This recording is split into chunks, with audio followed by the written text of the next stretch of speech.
अस्सलाम वालेकुम क्लास। आज हमारा जो टॉपिक है जनरल प्रॉपर्टीज़ ऑफ एसिड हम डिस्कस करने जा रहे हैं। हमने फिज़िकल प्रॉपर्टीज़ जब चैप्टर स्टार्ट किया था तभी ही डिस्कस की थी कि एसिड हमारे पास जो ब्लू लिटमस होता है उसको रेड कर देते हैं, ये कोरेसिव होते हैं। टेस्ट हमने डिस्कस किया था। जनरल प्रॉपर्टीज़ में दोनों चीज़ें ही आती हैं, physical properties and chemical properties. Chemical properties को हम ऑलरेडी डिस्कस कर चुके हैं। आज हम डिस्कस करेंगे केमिकल प्रॉपर्टीज़ को।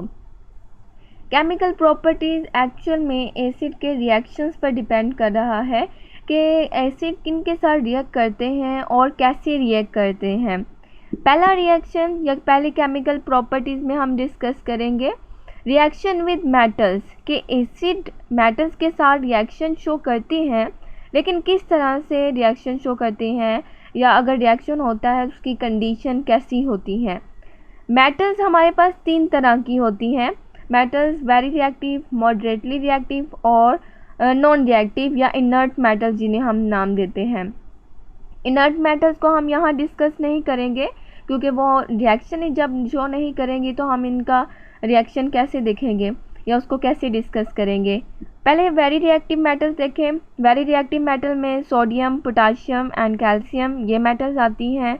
मॉडरेटली रिएक्टिव मेटल्स में zinc, magnesium, iron and aluminium ये कुछ ऐसी मेटल्स हैं जो कैटेगराइज की गई हैं। कुछ वेरी रिएक्टिव होती हैं, कुछ मॉडरेटली रिएक्टिव होती हैं। अगर हम वेरी रिएक्टिव मेटल्स को एसिड के साथ रिएक्ट करवाते हैं तो रिएक्शन तो हो जाता है लेकिन वो एक्सप्लोजिव होता है, धमाका खेज होता है या रिएक्शन बहुत ज़्यादा हार्श होता है जो हमें नुकसान पहुंचा सकता है। तो एक तरह से हम इसको भी इतना डिस्कस नहीं करेंगे क्योंकि लैब में हम इसको डील नहीं कर सकते। हमारे पास ऐसी कंडीशन इस लेवल पर नहीं होती है कि हम एक वेरी रिएक्टिव मेटल्स को एसिड के साथ रिएक्शन करवाएं। फिर हमारे पास लास्ट में कंडीशन इस लेवल तक जो बच जाती है वो है मॉडरेटली रिएक्टिव मेटल्स। जब हम उनका रिएक्शन डाइल्यूट एसिड के साथ रिएक्ट कराते हैं तो उनका रिएक्शन नॉर्मल होता है, मॉडरेटली रिएक्शन होता है। तो हम डिस्कस करते हैं डिफरेंट एग्जाम्पल को, जैसे कि जिंक है। जिंक को हम सल्फ्यूरिक एसिड के साथ रिएक्ट करवा रहे हैं। लैब में हम रिएक्शन कर रहे हैं किसका, जिंक मेटल का सल्फ्यूरिक एसिड के साथ। इन रिएक्शंस को करने से पहले एक चीज़ जो आपने अपने जहन में रखनी है वो है इनके ऑक्सीडेशन स्टेट या वैलेंसीज। जब हम 9th क्लास का फर्स्ट चैप्टर डिस्कस कर रहे थे तब हमने एक पूरा टेबल पढ़ा था वैलेंसीज के लिहाज से। अगर आपने वो सारी वैलेंसीज अभी आपको याद है, अगर नहीं भी हैं तो उनको एक दफ़ा रिवाइज कर लें क्योंकि ये सारा चैप्टर्स वैलेंसीज पे डिपेंड कर रहा है। रिएक्शंस में अगर आपको वैलेंसीज का पता है आप आसानी से रिएक्शन प्रोसीड करवा सकते हैं या केमिकल इक्वेशन को लिख सकते हैं। तो आपने पहला काम जो करना है उस टेबल को रिवाइज करना है ताकि आप इन इक्वेशंस को आसानी से समझ सकें। जिंक है, जिंक जब अपनी नॉर्मल फॉर्म में होता है, एटॉमिक फॉर्म में होता है, तो उसकी ऑक्सीडेशन स्टेट या उसकी वैलेंसी 0 होती है। हम ऑक्सीडेशन स्टेट देखते हैं तो उसकी ऑक्सीडेशन स्टेट 0 होती है। अगर हम सल्फ्यूरिक एसिड को देखते हैं तो अभी वो बाइंडिंग फॉर्म में है, इसमें जितने भी एटम्स हैं वो आपस में कंपाउंड फॉर्म, बाइंड फॉर्म में है। तो अगर हम सल्फेट देखते हैं SO4, इसकी वैलेंसी ये कलेक्टिवली ये पूरे मॉलिक्यूलर आयन के तौर पर एक्ट करता है और इसके ऊपर चार्ज होता है -2। और इस तरह से अगर हम हाइड्रोजन को देखें तो एक हाइड्रोजन का जो आयन है या एक हाइड्रोजन का एटम जो है वो किस फॉर्म में एग्जिस्ट करता है या उसकी वैलेंसी क्या होती है, वो +1 होती है। अब जाहिर सी बात है सल्फेट के ऊपर -2 चार्ज है तो वो अपने साथ 2 हाइड्रोजन एटम को या दो हाइड्रोजन आयन को एग्जिस्ट करवा सकता है क्योंकि एक हाइड्रोजन के ऊपर +1 चार्ज है। अगर एक हाइड्रोजन होता तो सल्फेट उसको अपने साथ अटैच नहीं करवाता, अगर अटैच करता तो कोई ना कोई चार्ज रखता। अभी ये स्टेबल है, क्यों? क्योंकि हमारे पास पॉजिटिव और नेगेटिव की जो अमाउंट है, चार्जेस की जो अमाउंट है वो क्या है, इक्वल है। और ये दोनों तभी स्टेबलाइज होते हैं किसी चार्ज के बगैर जब इन दोनों के पास इन आयन की अमाउंट क्या होती है, इक्वल होती है। तो सल्फेट -2 इसलिए उसने अपने साथ 2 हाइड्रोजन के एटम अटैच किए हैं। जब रिएक्शन प्रोसीड होता है तो जिंक सल्फेट की फॉर्मेशन होती है। जिंक सल्फेट की फॉर्मेशन कैसे? जिंक एक मेटल है और उसकी ये नेचर है वो इलेक्ट्रॉन को लूज करता है, और जिंक की वैलेंसी +2 होती है, यानी वो 2 इलेक्ट्रॉन को लूज कर सकता है। वो 2 इलेक्ट्रॉन कहाँ जाते हैं? वो 2 इलेक्ट्रॉन वो हाइड्रोजन को प्रोवाइड करता है। जब वो हाइड्रोजन को प्रोवाइड करता है तो वो हाइड्रोजन की जगह ले लेता है।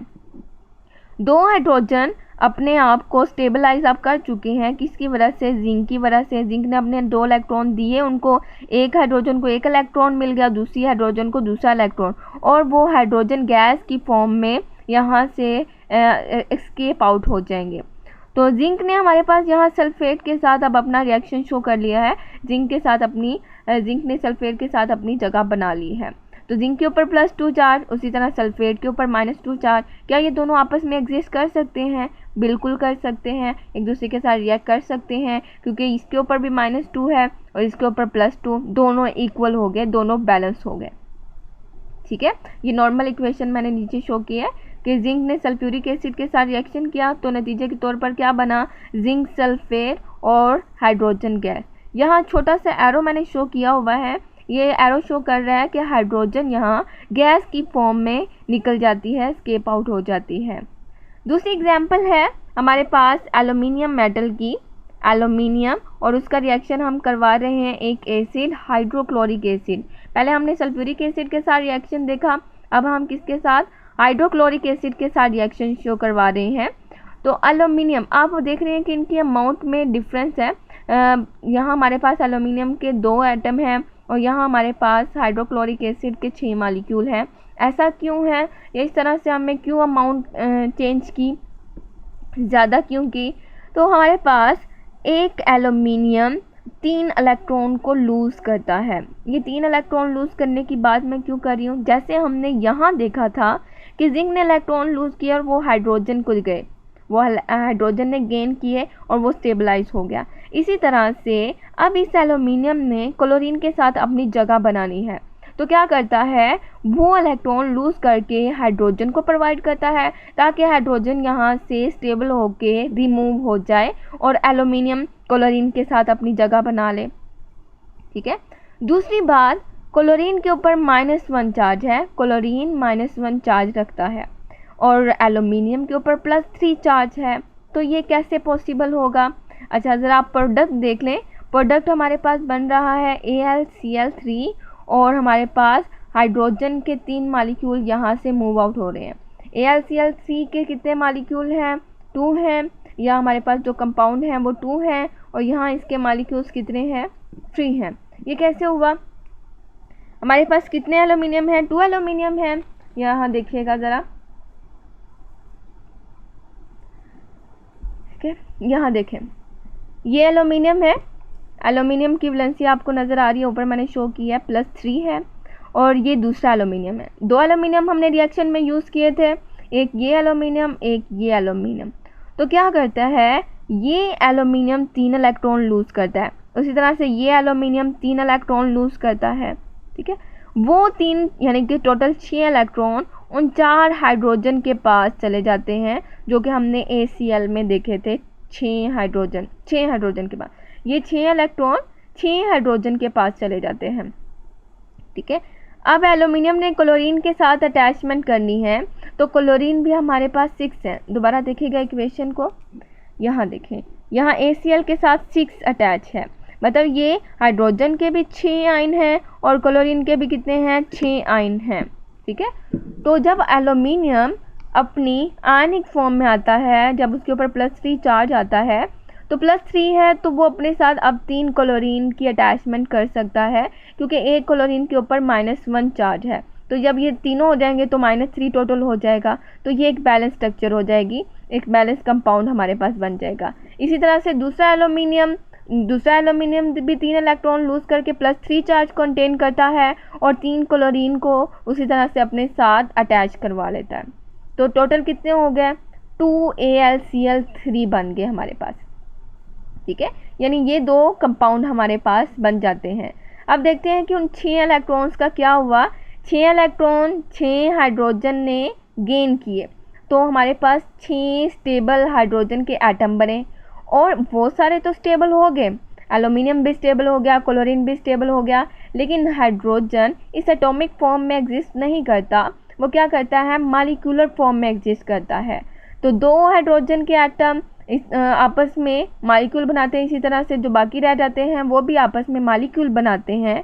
तो टोटल 6 हाइड्रोजन आपस में शेयरिंग करके, अपने इलेक्ट्रॉन की शेयरिंग करके मॉलिक्यूलर फॉर्म में एग्जिस्ट करते हैं। तो कितने मॉलिक्यूल बन गए हमारे पास, 3 हाइड्रोजन के मॉलिक्यूल। ठीक है, तो क्या हुआ हमारे पास, 2 ही एल्यूमिनियम क्लोराइड के मॉलिक्यूल्स या कंपाउंड बने और 3 हमारे पास हाइड्रोजन के मॉलिक्यूल बने। ये हमारा रिएक्शन यहाँ पे कंप्लीट हो गया। क्लियर? आप देख रहे हैं कि यहाँ अगर आपको ऑक्सीडेशन स्टेट्स का पता है, ऑक्सीडेशन नंबर अगर आपको आते हैं, वैलेंसीज आती हैं, तो ये आपके लिए कोई मुश्किल काम नहीं है इसको समझना। नेक्स्ट हम देखते हैं रिएक्शन है। अभी हमने रिएक्शन कंप्लीट किया है एसिड का, किसके साथ कंप्लीट किया है, मेटल्स के साथ। हमने मेटल्स के साथ रिएक्शन करवाया, एक जिंक के साथ करवाया था और एक एल्यूमिनियम के साथ। अब हम देखते हैं reaction with carbonate and bicarbonates. Carbonate होते हैं जिनमें CO3-2 होता है, ये वाला, ये चीज़ नज़र आ रही है आपको। और बाइकार्बोनेट क्या होते हैं, जिनमें CO3 के साथ H होता है। जब वो H आता है तो इनकी वैलेंसीज में चेंजेस आ जाती हैं। यहाँ देखें CO3 के ऊपर -2 है और ये ACO3, ये क्या है, बाइकार्बोनेट, कलेक्टिवली इसके ऊपर -1 चार्ज है। हम रिएक्शन देख रहे हैं एसिड्स का कार्बोनेट्स के साथ एंड बाइकार्बोनेट्स के साथ। पहले हम कार्बोनेट्स के साथ देखते हैं, यहाँ CaCO3 और रिएक्शन मैं करवा रही हूँ HCl के साथ। क्या होता है, यहाँ कैल्शियम आपने देखना है पॉजिटिव और नेगेटिव को, कैल्शियम के ऊपर +2 चार्ज, इसी तरह से कार्बोनेट के ऊपर -2 चार्ज, ये इक्वलाइज हो गया। इस तरह से यहाँ हाइड्रोक्लोरिक एसिड के ऊपर हाइड्रोजन का +1 चार्ज और क्लोरीन का -1 चार्ज। ठीक है, अब यहाँ 2 है, इसकी एक रीज़न है। जिस तरह से वहाँ 6 था तो उसकी एक रीज़न थी कि हमारे पास 2 एल्यूमिनियम है और एक एल्यूमिनियम के साथ 3 क्लोरीन, दूसरे एल्यूमिनियम के साथ भी 3 क्लोरीन, तो वो 6 हैं। ठीक है, तो ये जो हम साथ में इनके डिजिट लगाते हैं, इनका एक कोई ना कोई मकसद होता है कि हम इसको बैलेंस कर सकें। अब ज़रा देखिएगा, ये पॉजिटिव इस नेगेटिव को अपने साथ अटैच करता है, लेकिन क्लोरीन के ऊपर -1 है और कैल्शियम के ऊपर +2 है। +2 -1 को अपने साथ एक ही अकेले ही अटैच नहीं करेगा, ये इसके साथ तभी रिएक्ट करेगा या इसको अपने साथ अटैच तभी कर पाएगा जब ये 2 होंगे, क्योंकि उसकी वैलेंसी +2 है और ये अकेला आएगा तो उसके ऊपर -1, तो वो कैल्शियम तो स्टेबलाइज नहीं हो सकेगा।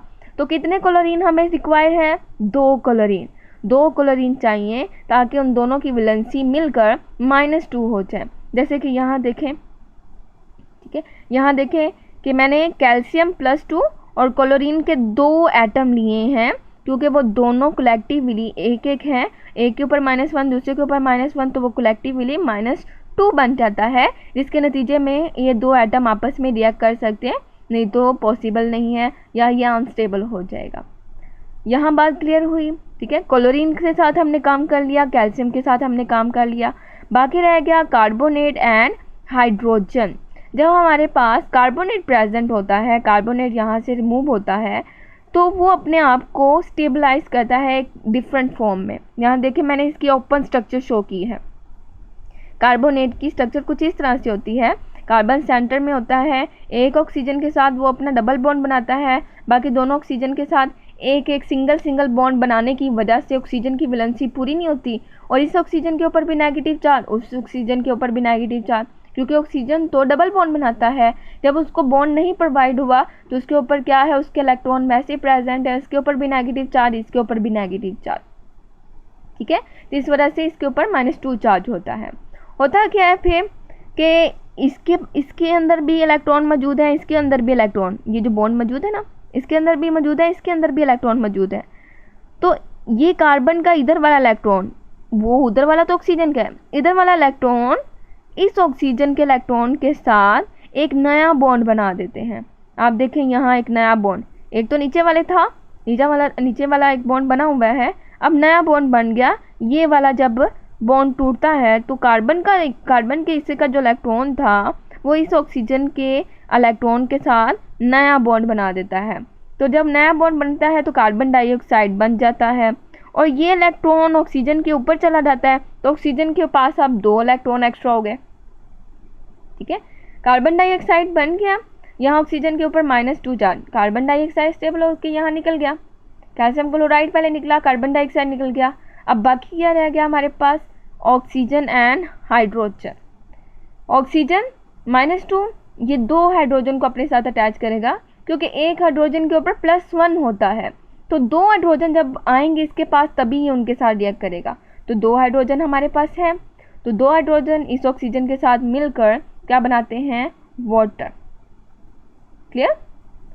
कैल्शियम, इस पॉजिटिव ने नेगेटिव को पहले अट्रैक्ट किया, कैल्शियम क्लोराइड। बाकी जो चीज़ कार्बोनेट थी उसने अपने आप को स्टेबलाइज किया कार्बन डाइऑक्साइड की फॉर्म में। 3 ऑक्सीजन थे उसके पास, उस फॉर्म में वो स्टेबलाइज नहीं था, वो एक ऑक्सीजन को रिमूव कर देता है, 2 ऑक्सीजन रह गए, कार्बन डाइऑक्साइड बन गया। जो बाकी ऑक्सीजन रह गया और हाइड्रोजन वो मिलकर वाटर बना देंगे। ठीक है, फिर हम देखते हैं बाइकार्बोनेट्स को। बाइकार्बोनेट भी सिंपल है, यहाँ देखिए सोडियम बाइकार्बोनेट मैंने यूज़ किया है और एसिड है सल्फ्यूरिक एसिड। बाइकार्बोनेट के ऊपर -1 चार्ज होता है, यानी कि वैलेंसी -1 होती है। वो किस वजह से, क्योंकि हमारे पास अगर हम यहीं देख लेते हैं तो यहाँ अगर हम हाइड्रोजन लगा देते हैं, इधर ऑक्सीजन के साथ हाइड्रोजन लगा देते हैं तो वो ऑक्सीजन का बॉन्ड कंप्लीट हो गया। अब ऑक्सीजन के ऊपर चार्ज नहीं रह जाएगा, ये वाली साइड रह जाती है, ये वाली साइड के ऊपर नेगेटिव चार्ज है अभी। इस वजह से जब हाइड्रोजन इसके पास होता है यानी कि बाइकार्बोनेट, तो उसके ऊपर क्या चार्ज होता है, -1। अच्छा, तो सोडियम है यहाँ बाइकार्बोनेट है, इसके ऊपर पॉजिटिव चार्ज, इसके ऊपर नेगेटिव चार्ज। इस तरह से सल्फ्यूरिक एसिड के हाइड्रोजन के ऊपर +1 चार्ज और सल्फेट के ऊपर -2 चार्ज। इसका पॉजिटिव इसके नेगेटिव के साथ अपनी अटैचमेंट शो करने की कोशिश करता है, लेकिन सल्फेट के ऊपर -2 चार्ज है और एक सोडियम +1 रखता है। अगर ये इसके साथ रिएक्ट करना चाहता है तो कितने सोडियम, 2 सोडियम होंगे तो ये इसके साथ अपनी अटैचमेंट कर सकता है, इसलिए हमने इसकी साइड पर 2 लगाया है। तो 2 सोडियम अब हमारे पास है, 2 सोडियम इस सल्फेट के साथ रिएक्ट करके बना देंगे Na2SO4। इनका रिएक्शन हो गया।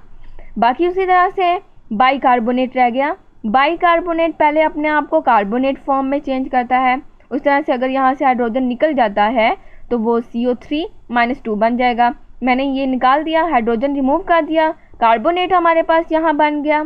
ठीक है, उस तरह से कार्बोनेट फिर मज़ीद स्टेबलाइज होता है किस फॉर्म में, कार्बन डाइऑक्साइड, और अपना एक ऑक्सीजन निकाल देता है। पहले 3 ऑक्सीजन थे, एक ऑक्सीजन उसने रिमूव कर दिया, कार्बन डाइऑक्साइड बन गया। क्लियर।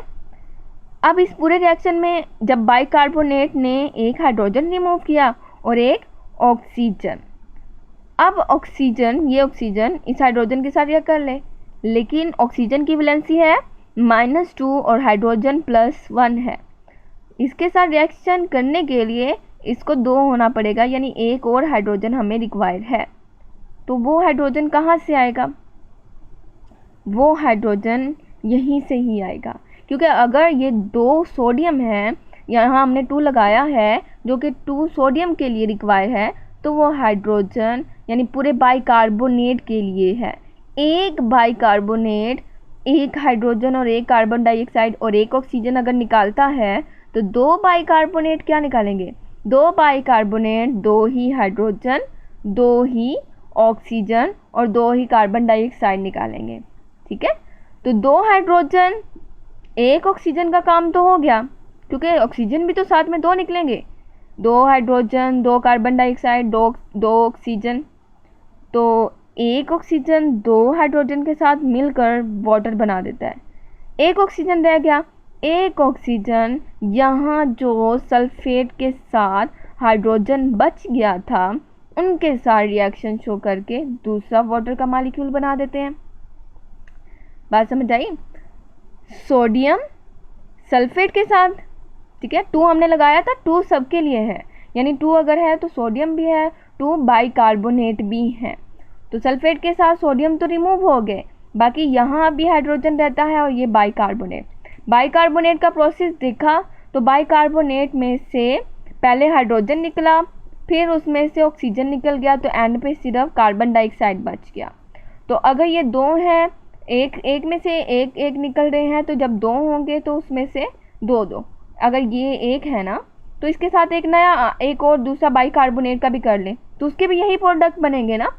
तो 2 ही हाइड्रोजन के आयन, 2 ही ऑक्सीजन के आयन और 2 ही कार्बन डाइऑक्साइड। 2 कार्बन डाइऑक्साइड मैंने यहाँ शो कर दिए, बाकी इनका काम रह गया था। यहाँ 2 ऑक्सीजन है, 2 हाइड्रोजन है। एक ऑक्सीजन तो 2 हाइड्रोजन के साथ रिएक्ट कर सकता है, दूसरा ऑक्सीजन इन 2 हाइड्रोजन के साथ रिएक्ट कर देगा, तो वाटर के मॉलिक्यूल भी कितने हो जाएंगे, 2 वाटर के मॉलिक्यूल। है सिंपल। अगर आपको वैलेंसीज का पता है, अगर आपको ये चीज़ें आती हैं, ये वैलेंसीज का कि कौन किसके साथ अब जाएगा, पॉजिटिव नेगेटिव के साथ जाएगा, अगर ये चला जाता है तो बाकी कौन कौन सी चीज़ें हमारे पास रह जाती हैं, बस ये आपने जहन में रखते जाना है, तो आपके लिए ये सारी चीज़ें आसान होती जाएंगी। अब आपने इन एग्जाम्पल्स का, इन इक्वेशंस का वैलेंसीज के साथ इसकी प्रैक्टिस करनी है।